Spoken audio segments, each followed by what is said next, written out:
आज हम एक ऐसे शहर की कहानी में उतरने वाले हैं जो ऑफिशियल तौर पर कभी था ही नहीं। सोचिए, एक ऐसा लॉलेस मतलब कानून विहीन राज्य जिसने दुनिया की सबसे बड़ी सुपर पावर्स को भी खुली चुनौती दे दी। तो इसके साइज का अंदाजा लगाने के लिए ना, चलिए मुंबई की धारावी को लेते हैं। हम सब जानते हैं कि वो दुनिया की सबसे घनी बस्तियों में से एक है। अब सोचिए, कॉलोन वॉल्ड सिटी वो धारावी से भी मतलब 7 गुना ज्यादा घनी थी। धारावी भी उसके सामने खुली खुली सी लगती थी। आप अंदाजा लगा सकते हैं, ये अपने आप में एक अलग ही दुनिया थी। कुछ चौंकाने वाले आंकड़े हैं इसके बारे में। सोचिए, एक खड़ी भूल भुलैया जहां सूरज की रोशनी जमीन तक पहुंचना लगभग नामुमकिन था। इमारतें एक दूसरे से मधुमक्खी के छत्ते की तरह जुड़ी हुई थीं। मतलब आप बिना जमीन पर पैर रखे सिर्फ छतों पर चलकर ही पूरा शहर पार कर सकते थे। फिर सवाल ये उठता है कि आखिर मॉडर्न हांगकांग के बिल्कुल बीचों बीच ऐसा शहर बना कैसे? और उससे भी बड़ा सवाल कि क्यों इसके हर एक निशान को जानबूझकर मिटा दिया गया। चलिए इसी पहेली को सुलझाते हैं। इसकी कहानी ना किसी क्राइम से शुरू नहीं होती, जैसा कि हम शायद सोच रहे हों। नहीं, ये शुरू होती है इतिहास की एक बहुत ही अजीब सी भूल से। हुआ ये कि एक संधि, एक ट्रीटी में एक ऐसी गड़बड़ हो गई जिसने एक नामुमकिन सी सिचुएशन बना दी। देखिए, चीन के पास इसकी सॉवरेनिटी तो थी, पर वो यहाँ आ जा नहीं सकते थे।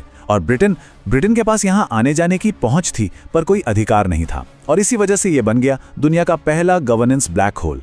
और देखिए, जहां भी कानून और व्यवस्था का एक ऐसा शून्य, एक वैक्यूम पैदा होता है ना, तो उसे भरने के लिए कोई ना कोई तो आता ही है। कवलून में ये ताकत आई अपराध की दुनिया से। तो जाहिर है, जब कोई पुलिस नहीं थी, कोई सरकार नहीं थी, तो कॉवलून बन गया हांगकांग के सबसे खतरनाक क्रिमिनल गैंग्स यानी कि ट्राइड्स का, एक तरह से कहें तो उनका अपना इलाका। लेकिन ये लोग सिर्फ शहर नहीं चला रहे थे। नहीं, वो इससे कहीं आगे थे।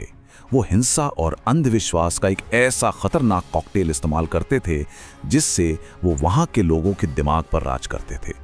और ये पक्का करने के लिए कि कोई उन्हें धोखा ना दे, ट्राइड्स कुछ बहुत ही खौफनाक रस्में निभाते थे।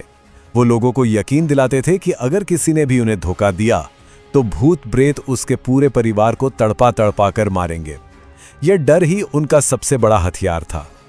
अब यहाँ एक बहुत ही अजीब मनोवैज्ञानिक चीज हुई। वहां रहने वाले लोग सिर्फ शिकार नहीं थे, नहीं, कई लोग तो ट्रायड्स को ही अपना बचाने वाला, अपना रक्षक मानने लगे थे।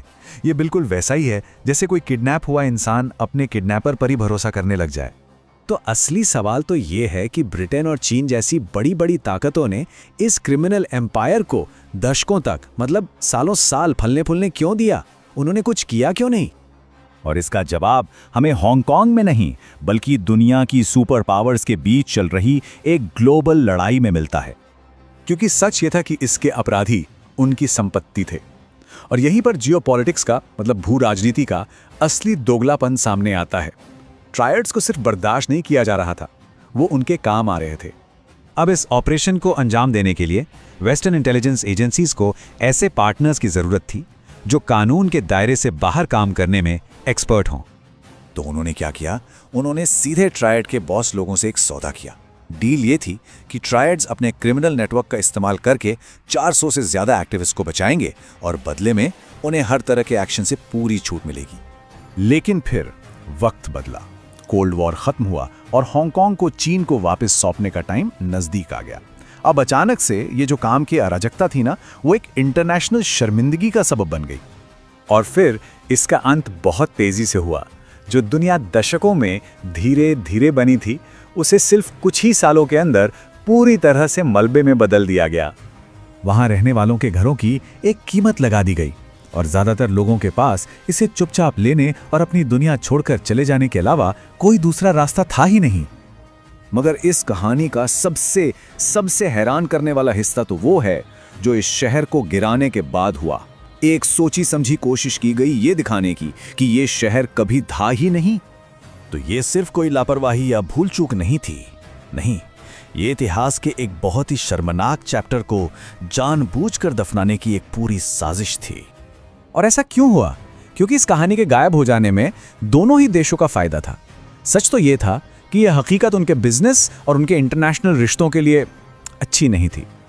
तो आखिर में बात इसी पर आती है कि जियोपॉलिटिक्स ही तय करती है कि इतिहास का कौन सा पन्ना लिखा जाएगा और कौन सा फाड़ कर फेंक दिया जाएगा।